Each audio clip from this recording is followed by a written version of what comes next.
الدجان كان رايح الخدمة وفي طريقه لقى بورتفاي في الأرض. كي رفداه لتم صارت المصيبة، ما راحش تصدق واش لقى فيه. دير ابوني وتبعني. الدجان اسمه احمد، بين ما كان رايح الخدمة لقى بورتفاي في الأرض، وكي رفداه وفتح يشوف واش فيه لقى دراهم، حطهم في الجيب ورمى البورتفاي هذاك وكمل في طريقه. بصح دار غلطة حياته. عقب نهاره نورمال، وفي الليل كي جا راح يرقد بدا يحس بحاجة. شفتو كي دخل الصباح بدا ميموش هكذا مي نورمال. رقد وكي رقد نام واحد المنام. نام روحه وسط الغابة، وفي هذيك الغابة كان كاين ضوء من البعيد. بدا يتبع في الضوء هذاك، يتبع فيه لقى واحد الشيخ مالي يحكي معاه ويدور. الشيخ هذاك عنده وجه يخلع. فطن حمد مخلوع في الليل، سمع اذان الفجر ناضي يصلي 2 ركعات. من بعد ما جاش نعاس دخل الانترنت راح يحوس على التفسير تاع الحلم تاعو. لقى بلي يشوف شيخ كبير يخلع في المنام يعني راح يجوه مشاكل. بصح ما دارش في بالو، قال نورمال راح يخدم. كي لحق للخدمه والشي قال له راك محاوس. حمد تخلع قال له علاش؟ قال له انت ماشي سيريو في الخدمه. قال له معليش واش نديرو. حمد خرج جا حزين، دخل يدو في الجيب وتفكر الدراهم اللي لقاهم في البورتفاي هذاك. راح عند واحد الريستورون وشرا بيهم ساندويتش كارانتيطا. يموت على الكارانتيطا. احمد كلا الساندويتش وخلص السيد وراح للدار. وفي طريقه للدار لقى واحد العجوزه تطلب. قالت له يا وليدي ربي يجازيك اعطيني حق الماكله برك. خاضته عطالها شويه صرف قص ساندويتش كارانتيطا. المهم مليح دير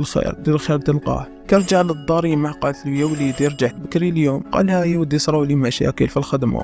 ودخل البيت تاعو كره حياته. واحد الشعار يجي كيتحاوز من الخدمه تحس تقوشي كنت في السما وضحت. رقد ديريكت يرقد زاد نام واحد المنام تاعو ما يخلصوش. نام واحد الشيخ كبير وجهه يخلع. راح لأحمد وقال له يا الحاج واش بيك معايا؟ عندك بروبلام تخرج لي ديما في المنام. قال له يا وليدي رجع الامانه. قال له واش من امانه يا الحاج؟ قال له الامانه. درك احمد وين يعرف الامانه؟ فطن مرقاد. شفتو كي ترقد على 3 عشيه وتفطن على 6 عشيه مكرفص هكذاك. فطن احمد مكرفص. راح يسقهوى جاب كاس قهوه وخرج برا يدور. قاعد يمشي يحتجز على البلاصه وين لقى البورتفاي. ما لقاش البورتفاي هذا. قال باين داوه. سقسم بالانيموطاسيون. قال له ما لقيتش بورتفاي هنا. قال له البورتفاي. قال له يا ودي الشيخ البارح جا لهنايا قاعد يحوس على الدراهم طاحولو. لقينا له البورتفاي بصح ما لقيناش دراهم الداخل. احمد قال له اعطينا لادريس تاع الشيخ هذا. قال له علاش ناوي تخطب؟ قال له ربي يهديك خو. عطانا النيميرو تاع الشيخ. عيط له في التليفون ما يرفدش. قال معليش بالك مشغول. جويه المغرب يوصل ابل من عند الشيخ هذا. كرفد عليه. قال له يا الشيخ الامانه تاعك راهي عندي. قال له اعطيني لادريس نجي نعطيها لك. عطانو لادريس. راح للدار. كي لحق للدار تشوك لقى واحد الفيلا كبيره خاوتي الله يبارك. طبطب في الباب. جا فتح له واحد السيد باين خدام التم. قال له واش تسحق؟ قال له نحوس على الشيخ هذا. دا عند الشيخ. كي دخل عنده لقاه في الصالون شباب هكا حطاه. الشيخ قال له تفضل اقعد يا جان واش تسحق؟ قال له جيت نعطيك الامانه. قال له صبر تشرب كش حاجه؟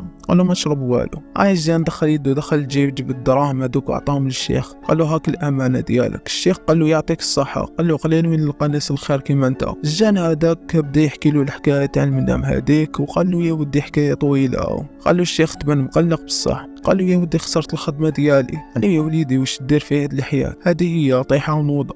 قال له واش كنت تخدم؟ قال له كنت تخدم في واحد الشركه. الشيخ هذا قال له يا وليدي انا كبرت وما عنديش دراري، خصني واحد يشد لي الخدمه، وفي الزمان هذا ما نقدر ندير ثقه في حتى واحد. ديابهم ضايرين عليا يستناو فيا نطيح. قال له اذا حاب تخدم معايا بصح عندي شرط. قال له شنو هو الشرط؟ قال له الشرط هو